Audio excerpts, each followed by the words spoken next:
Bonjour et bienvenue sur le site de Histoire et Patrimoine de Bissy pour ce rendez-vous du savoir.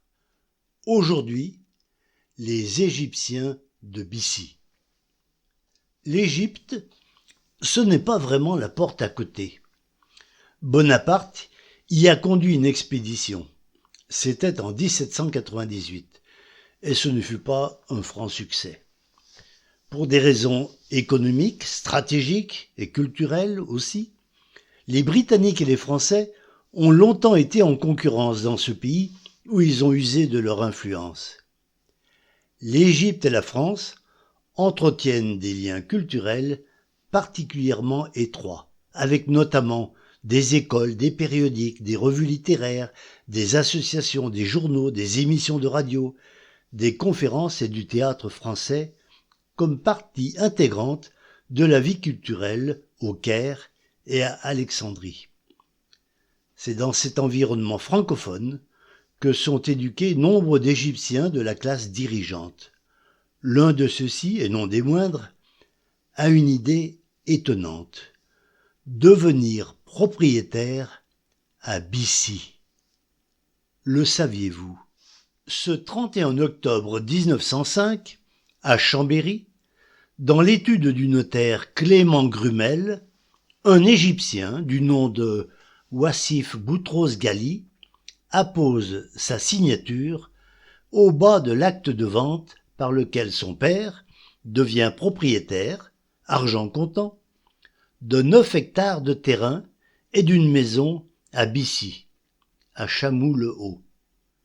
Venir de si loin, c'est bien étrange. Ça l'est d'autant plus que le nouveau propriétaire n'est autre que Boutros-Ghali Pacha, un des plus hauts personnages d'Égypte.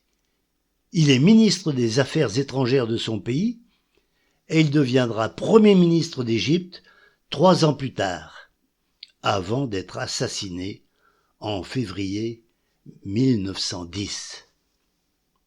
Les propriétés de Bissy passeront alors dans les mains de ses enfants, qui ont tous du grain à moudre avec les fonctions qu'ils occupent dans les ministères ou les représentations diplomatiques de leur pays. Vendons. Les 6 et 20 février 1919, l'un des enfants, Youssef Boutros-Ghali, qui n'est autre que le père de Boutros Boutros-Ghali, le bien connu secrétaire général des Nations Unies de 1992 à 1996, sera le représentant de la famille lors de la vente des biens. Les Égyptiens revendront terres et maisons à de nouveaux propriétaires. Auguste Arbaretas pour une petite partie et François Trosset pour l'essentiel de la propriété. Pour quelle raison une famille aussi célèbre est venue acquérir des terrains dans notre petite commune? Ceci restera une énigme. Pour l'instant.